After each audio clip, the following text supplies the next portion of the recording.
Assalamualaikum warahmatullahi wabarakatuh. Perkenalkan, kami dari kelompok 2, mata kuliah analisis laporan keuangan yang beranggotakan Widya Anissa Putri, NIM 180430050,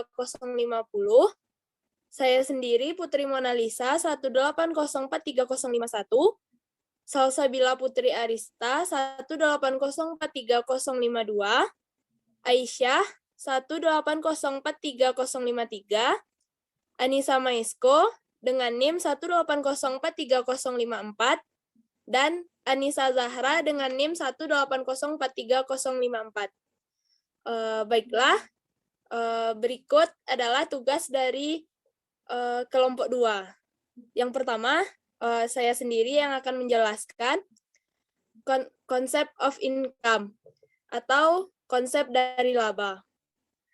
Laba merupakan sesuatu yang penting dalam laporan keuangan yang memiliki berbagai kegunaan dalam berbagai konteks.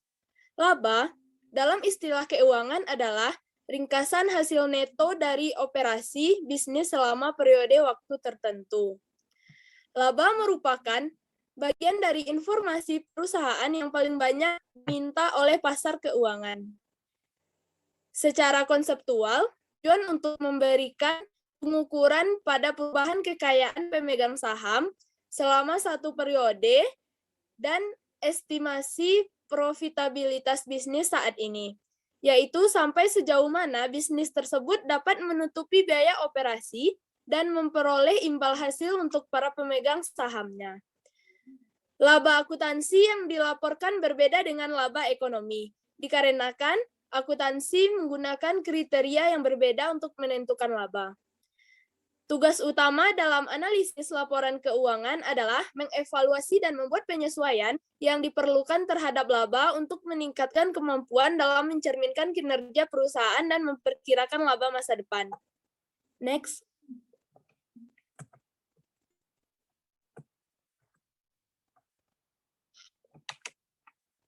Selanjutnya, economic concept of income atau konsep laba ekonomi.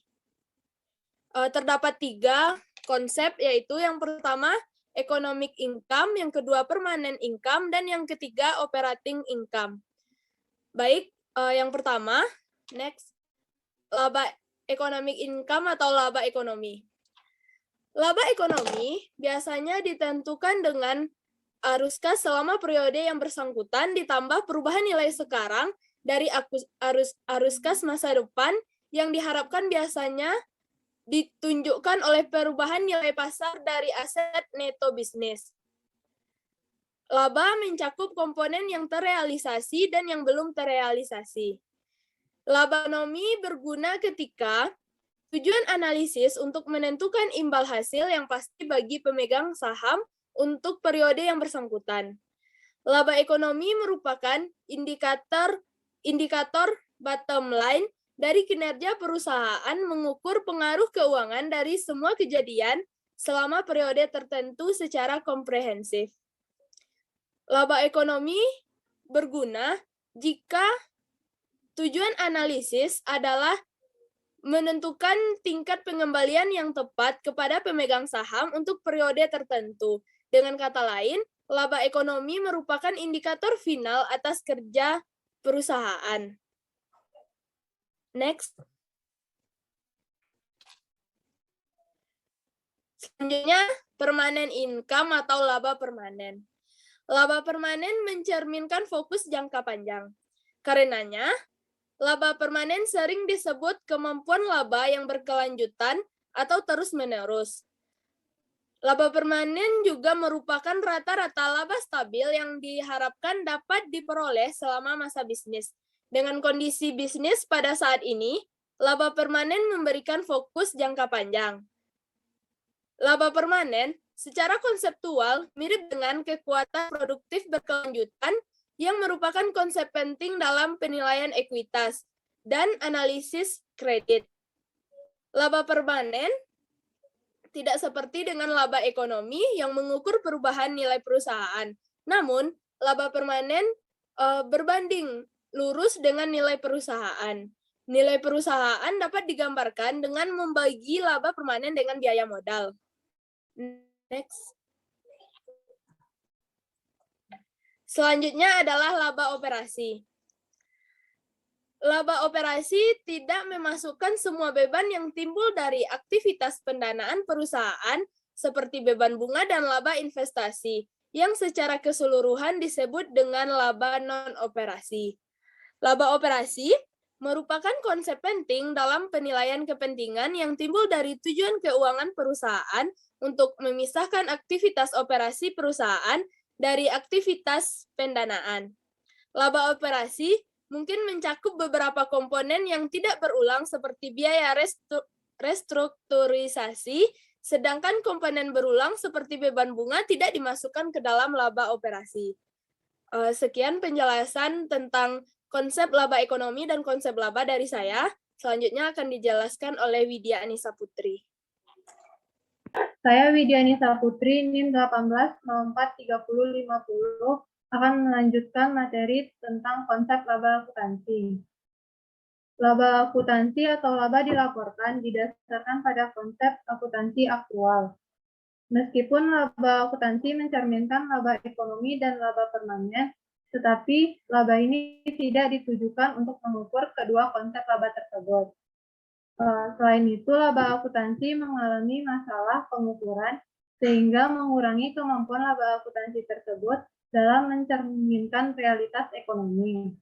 Akibatnya, tugas utama dalam analisis laporan keuangan adalah menyesuaikan laba akuntansi agar dapat lebih mencerminkan konsep ekonomi alternatif atas laba. Next. Pengakuan pendapatan dan pengaitan.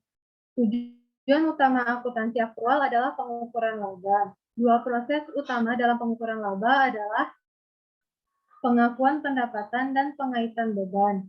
Pengakuan pendapatan merupakan titik awal pengukuran laba. Dua kondisi yang diperlukan untuk pengakuan adalah pendapatan harus yang pertama direalisasi atau dapat direalisasi. Artinya agar pendapatan dapat diakui, perusahaan seharusnya telah menerima uang tunai atau komitmen yang dapat diandalkan untuk menyetorkan uang tunai. Contohnya seperti piutang yang valid. Yang kedua, diterima. Perusahaan harus menyelesaikan semua kewajibannya kepada pembeli, yaitu proses menghasilkan laba produktif harus lengkap. Setelah pendapatan diakui, maka biaya yang berhubungan dikaitkan dengan pendapatan yang diakui untuk menghasilkan laba. Next. Laba akuntansi versus laba ekonomi. Beberapa hal terdapat kesamaan antara ukuran laba akuntansi dan laba ekonomi. Namun laba akuntansi tidak dimaksudkan untuk mengukur laba ekonomi maupun laba permanen. Sebaliknya, laba akuntansi didasarkan pada seperangkat aturan yang telah berkembang selama periode waktu yang lama untuk memenuhi beberapa tujuan yang sering bertentangan. Laba akuntansi merupakan produk lingkungan pelaporan keuangan yang melibatkan standar akuntansi, mekanisme pelaksanaan, dan insentif manajer. Laba akuntansi diatur berdasarkan aturan akuntansi yang beberapa diantaranya menarik secara ekonomis dan beberapa tidak.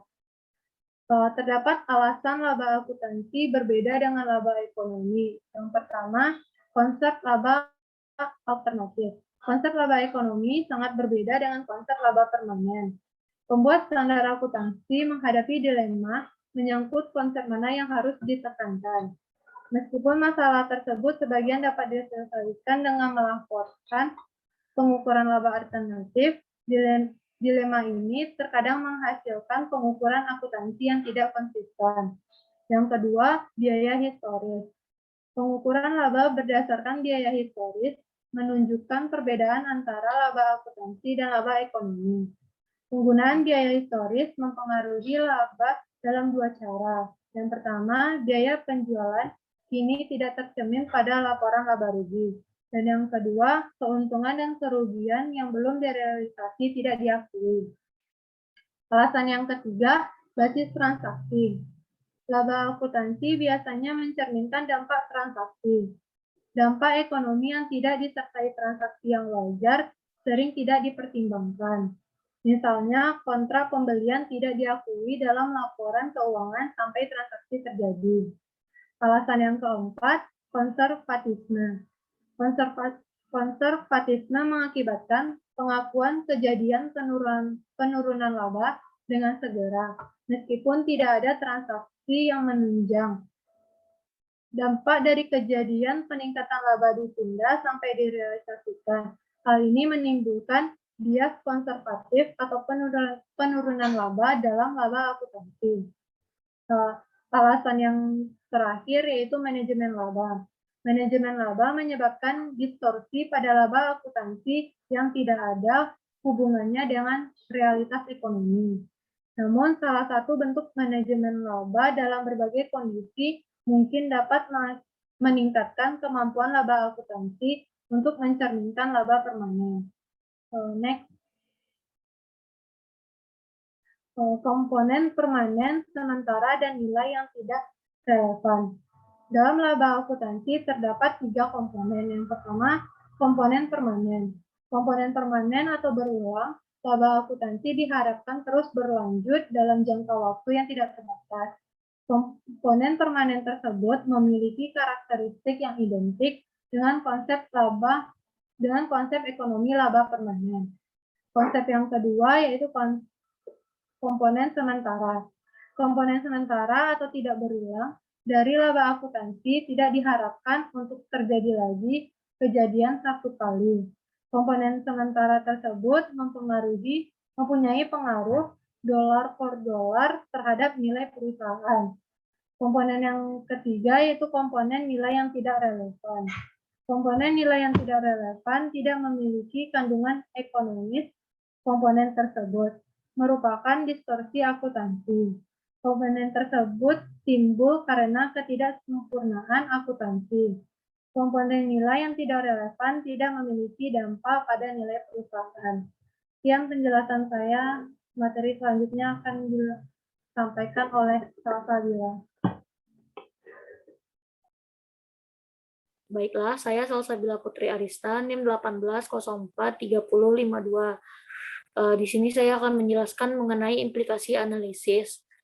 Nah, implikasi analisis ini merupakan menyesuaikan laba akuntansi merupakan tugas penting dalam analisis keuangan. Sebelum membuat penyesuaian, penting untuk menentukan tujuan analisis. Khususnya penting untuk menentukan apakah tujuan analisis adalah penentuan laba. Penentuan laba ini maksudnya maksudnya yaitu menentukan apakah laba termasuk ke dalam laba ekonomi atau ke dalam laba permanen dari suatu perusahaan. Penentuan ini sangat penting karena laba ekonomi dan laba permanen merupakan berbeda sifat dan tujuannya, sehingga penyesuaian diperlukan untuk menentukan setiap pengukuran yang dapat berbeda secara substansial. Next.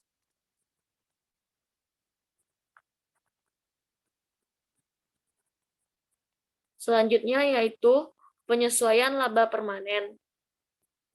Nah, sebelumnya telah dibahas mengenai menentukan laba permanen dari suatu perusahaan.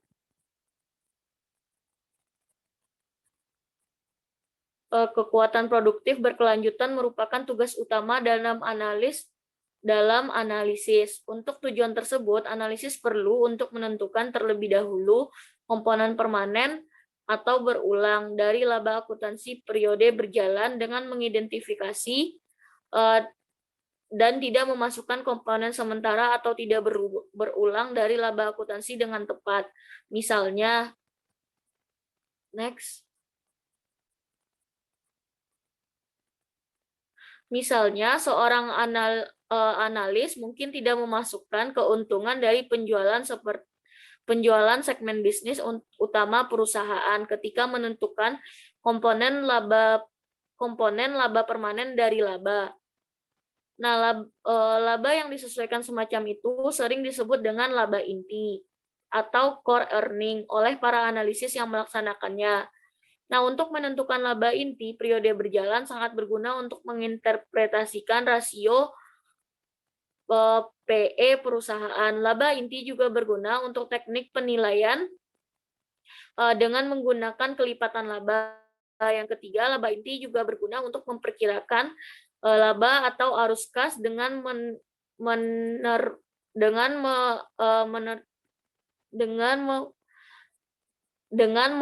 memberikan titik pangkal dalam melakukan perkiraan dan membantu dengan asumsi yang digunakan dalam membuat perkiraan tersebut. Namun, perlu diingatkan bahwa laba inti periode berjalan tidak selalu menjadi estimasi yang baik atas laba permanen perusahaan. Untuk menggambarkan laba permanen, laba inti perusahaan harus mencerminkan kekuatan laba jangka panjang perusahaan tersebut.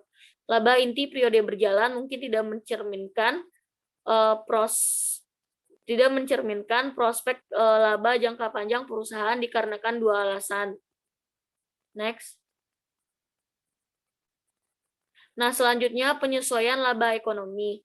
Penyesuaian laba akuntansi untuk tujuan menentukan laba ekonomi perlu diadopsi pendekatan yang memasukkan semua komponen, baik itu berulang maupun tak berulang. Salah satu cara yang dalam mendapatkan laba ekonomi adalah dengan melakukan penghitungan perubahan kekayaan pemegang saham yang berasal dari sumber bukan pemilik.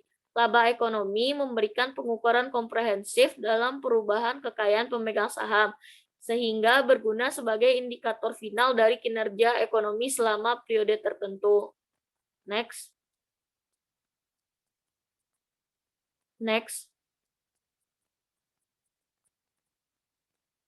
Selanjutnya, penyesuaian laba operasi. Dalam menentukan laba operasi, analisis yang bertugas sering memulai dengan laba inti di mana mereka mengeluarkan komponen laba non-operasi seperti beban bunga.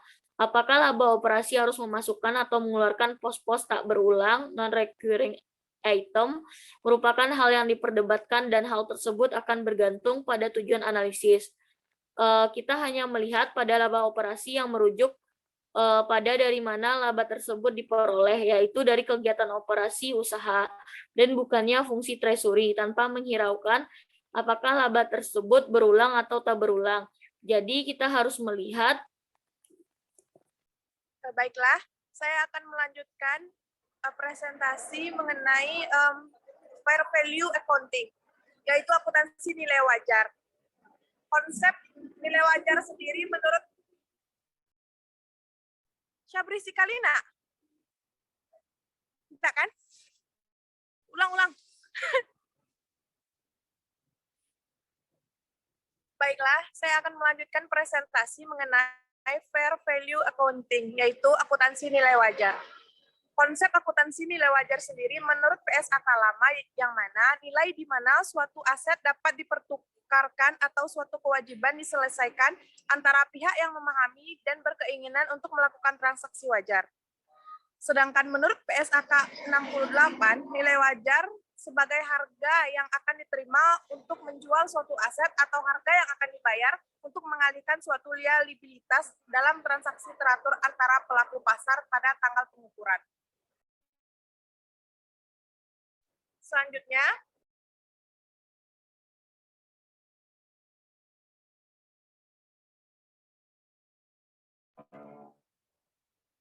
pengertian akuntansi nilai wajar dari segi aset dan liabilitas.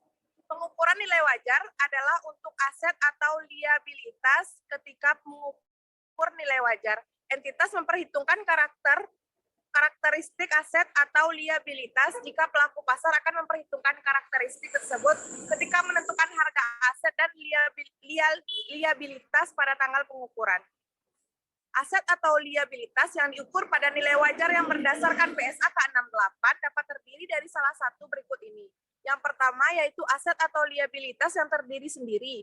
Contohnya instrumen keuangan atau aset non-keuangan. Yang kedua sekelompok aset, sekelompok liabilitas atau sekelompok aset dan liabilitas. Contohnya suatu unit penghasil kas atau bisnis. Selanjutnya, pada slide ini merupakan konsep nilai wajar berdasarkan transaksi. Pengukuran nilai wajar mengasumsikan bahwa aset atau liabilitas dipertukarkan dalam suatu transaksi antara pelaku pasar untuk menjual aset atau mengalihkan liabilitas pada tanggal pertukaran berdasarkan kondisi pasar saat ini. Sedangkan menurut pelaku pasar, dalam PSAK 68, untuk mengukur fair value atau nilai wajar, entitas menggunakan asumsi bahwa pelaku pasar yang menentukan harga aset atau liabilitas berdasarkan kepentingan ekonomi terbaiknya, memenuhi karakteristik seperti independen, knowledge, dan willing to enter. Slide selanjutnya. Slide ini merupakan konsep nilai wajar berdasarkan harga. Nilai wajar adalah harga yang akan diterima untuk menjual suatu aset atau harga yang akan dibayar untuk mengalihkan suatu liabilitas dalam transaksi teratur di pasar utama, yaitu pasar yang paling menguntungkan. Pada tanggal pengukuran berdasarkan kondisi pasar saat ini, yaitu harga keluaran. Terlepas apakah harga tersebut dapat diobservasi secara langsung atau diestimasi menggunakan teknik penilaian. Baik, saya Aisyah NIM 18043053 akan melanjutkan pembahasan mengenai pertimbangan dalam mengukur nilai wajar.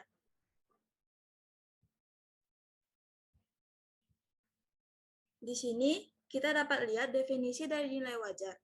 Nilai wajar itu secara garis besar sama dengan nilai pasar. Hanya saja nilai wajar tidak dapat kita katakan merupakan nilai pasar. Karena di balik nilai wajar adalah untuk mendapatkan harga yang sedekat mungkin dengan nilai pasar. Di mana nilai wajar ini tidak akan jauh beda dengan nilai pasar karena menggambarkan asumsi pasar pada saat ini. Seperti yang sudah dijelaskan oleh rekan saya tadi, pengertian nilai wajar menurut PSAK 68 merupakan harga yang diterima untuk menjual suatu aset atau harga yang akan dibayar untuk mengalihkan suatu liabilitas dalam transaksi teratur antara pelaku pasar pada tanggal pengukuran.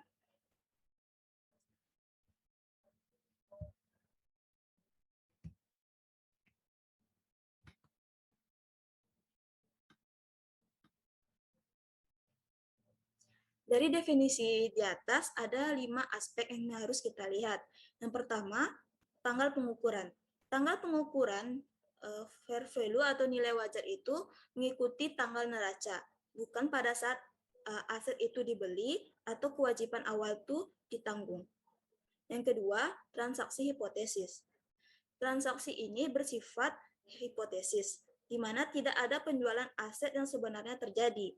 Dengan kata lain, nilai wajar ini ditentukan seolah-olah aset itu dijual pada saat tanggal pengukuran. Yang ketiga, transaksi tertib. Tertib ini dikatakan bahwa harga pertukaran pada saat pasar dalam keadaan normal, yaitu pada saat pertukaran, bukan dalam keadaan yang tidak biasa atau tekanan. Yang keempat, itu pengukuran berbasis pasar. Artinya, bahwa nilai wajar suatu aset harus mencerminkan harga yang dibayar pelaku aset untuk aset daripada nilai yang dihasilkan melalui penggunaan unit aset tersebut. Dan yang terakhir yaitu harga keluar, di mana harga hipotesis bisnis dapat menjual aset yang disebut dengan harga keluar. Contohnya pada liabilitas, nilai wajar adalah harga di mana bisnis dapat mengalihkan liabilitas kepada pihak ketiga, bukan pada saat harga yang diambil untuk menanggung liabilitas tersebut. Berikutnya ini adalah hierarki input. Pada nilai wajar ini dapat diestimasi untuk aset atau kewajiban, di mana pada saat pasar primer itu tidak menyajikan harga yang sebenarnya. Sehingga nilai wajar yang diestimasi tidak diturunkan dari harga pasar langsung dan kurang dapat diandalkan. Oleh karena itu, pembuat standar membuat hierarki input nilai wajar, di mana merupakan asumsi untuk menurunkan estimasi nilai wajar. Hierarki input ini terdiri atas 2 jenis. Yang pertama yaitu dari masukan yang dapat diamati, yang kedua dari masukan yang tidak dapat diamati. Masukan yang dapat diamati ini di mana harga pasar dapat diperoleh dari sumber yang independen dari perusahaan pelapor. Contohnya, kuotasi harga pasar yang diperdagangkan. Yang kedua, masukan yang tidak dapat diamati, di mana nilai wajar ditentukan melalui asumsi yang diberikan oleh perusahaan pelapor karena aset atau liabilitas tidak diperdagangkan. Pada hierarki input ini terdiri atas 3 tingkatan, yang dimana kalau tingkatan pertama di mana kalau klasifikasinya masuk ke tingkatan pertama, akan berada pada tingkat atas. Jika tidak ada, akan berlanjut ke tingkat kedua dan tingkat ketiga. Berikut adalah penjelasannya. Kita akan membahas apakah ada harga kuotasian dalam pasar aktif untuk aset atau liabilitas yang identik. Jika kita menemukan ada harga kuotasian, maka kita menggunakan nilai wajar pengukuhan, sehingga itu masuk ke dalam level pertama, yang mana kita harus menggunakan penyesuaian. Maaf, di mana kita tidak perlu menggunakan penyesuaian. Selanjutnya, jika tidak ada harga kuotasian pada pasar aktif, kita dapat mengajukan pertanyaan selanjutnya, apakah ada input selain harga kuotasian yang dapat diobservasi? Jika jawaban di sini penjelasan diobservasi itu maksudnya maksimum input yang dapat diobservasi termasuk informasi pasar dan informasi publik lainnya. Jika jawabannya iya, gunakan input selain harga kuotasian yang dapat diobservasi baik secara langsung ataupun tidak langsung. Hal ini termasuk dalam kategori level kedua, di mana input yang tidak dapat diobservasi diantaranya data entitas. Harus disesuaikan jika pelaku pasar menggunakan asumsi yang berbeda. Selanjutnya, jika jawabannya adalah tidak, maka kita gunakan input yang bukan berdasarkan harga pasar yang dapat diobservasi, sehingga termasuk pada level ketiga. Teknik penilaian nilai wajar itu ada 3. Yang pertama dengan menggunakan pendekatan pasar, yang kedua pendekatan pendapatan, dan yang ketiga pendekatan biaya. Pertama pendekatan pasar, di mana pendekatan ini secara langsung atau tidak langsung menggunakan harga dari transaksi pasar yang sebenarnya. Pendekatan pasar terkadang harga pasar perlu diubah dalam beberapa cara untuk menentukan nilai wajar. Sehingga pendekatan pasar ini berlaku untuk input level 1 dan level 2. Yang kedua, pendekatan pendapatan. Merupakan nilai wajar diukur dengan mendiskontokan ekspektasi arus kas atau pendapatan masa depan ke periode saat ini. Contohnya, kita menilai aset tidak berwujud berdasarkan potensi arus kas masa depan atau menggunakan teknik penetapan harga opsi. Dan yang terakhir yaitu pendekatan biaya, yang mana kita menentukan biaya penggantian aset yang tersisa kapasitas layanan. Berdasarkan pendekatan ini, nilai wajar itu ditentukan sebagai biaya kini bagi pelaku pasar untuk menghasilkan utilitas yang sebanding. Baik, materi selanjutnya akan dijelaskan oleh rekan saya. Baiklah, saya Nisa Zara akan melanjutkan materi dari rekan saya. Saya akan menjelaskan mengenai analisis implication.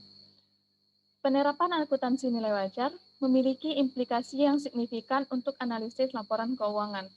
Dalam melakukan analisis laporan keuangan, kita perlu mengetahui kelebihan dan kekurangan dari akuntansi nilai wajar ini, serta kita juga perlu mengetahui permasalahan apa saja yang perlu dipertimbangkan dalam analisis ini. Adapun keuntungan dari akuntansi nilai wajar ini yaitu yang pertama, mencerminkan informasi terkini. Dengan mencerminkan lebih banyak informasi terkini, akuntansi nilai wajar lebih relevan digunakan untuk pengambilan keputusan. Yang kedua, kriteria pengukuran yang konsisten. Dengan akuntansi nilai wajar, semua aset dan liabilitas akan diukur dengan menggunakan metode yang konsisten dan kriteria yang menarik secara konseptual. Yang ketiga, keterbandingan. Perbandingan atau komparabilitas. Dalam artinya, akuntansi nilai wajar akan meningkatkan komparabilitas, yaitu kemampuan untuk membandingkan laporan keuangan dari suatu perusahaan yang berbeda. Yang keempat, tidak ada bias konservatif. Artinya, akuntansi nilai wajar diharapkan dapat menghilangkan bias konservatif yang saat ini ada di dalam akuntansi. Menghilangkan konservatisme ini diharapkan untuk meningkatkan keandalan karena material netralitas, yaitu melaporkan informasi tanpa bias apapun. Yang kelima, lebih berguna untuk analisis ekuitas. Artinya dibandingkan dengan akuntansi tradisional, bahwa sebagian besar berorientasi untuk memberikan informasi yang lebih berguna untuk analisis kredit. Adapun kerugian dari akuntansi nilai wajar ini adalah yang pertama, objektivitas yang lebih rendah, di mana objektivitas pada akuntansi nilai wajar ini rendah dibandingkan dengan akuntansi yang biasanya. Yang kedua, kerentanan terhadap manipulasi. Kerentanan terhadap manipulasi di mana manajer bisa memanipulasi data dari akuntansi nilai wajar karena disebabkan oleh akuntansi nilai wajar ini menggunakan input level 3. Yang ketiga, menggunakan input level 3. Karena input level 3 ini kurang objektif, masalah krusial yang akan menentukan keandalan akuntansi nilai wajar adalah sejauh mana input level 3 ini perlu digunakan. Diharapkan input level 3 ini dapat digunakan secara luas sehingga akan dipercayai itu bahwa nilai wajar ini adil. Yang keempat, kurangnya konservatisme. Yang kelima, totalitas pendapatan yang berlebihan. Selanjutnya adalah masalah yang perlu dipertimbangkan saat melakukan analisis. Yang pertama, fokus pada laporan posisi keuangan. Yang kedua, menyatakan kembali laba. Yang ketiga, menganalisis kegunaan input. Dan yang terakhir, menganalisis kewajiban finansial. Adapun slide selanjutnya, status terkini penerapan nilai wajar. SFHS 157 tidak menentukan apapun aset atau kewajiban baru yang harus menggunakan model nilai wajar. Namun, baru-baru ini SFHS 159 memungkinkan perusahaan untuk secara sukarela mengadopsi akuntansi nilai wajar untuk individu aset dan kewajiban keuangan. Sekian dari saya. Sekian penjelasan dari kelompok kami. Kami mohon maaf apabila terjadi kesalahan. Wassalamualaikum warahmatullahi wabarakatuh.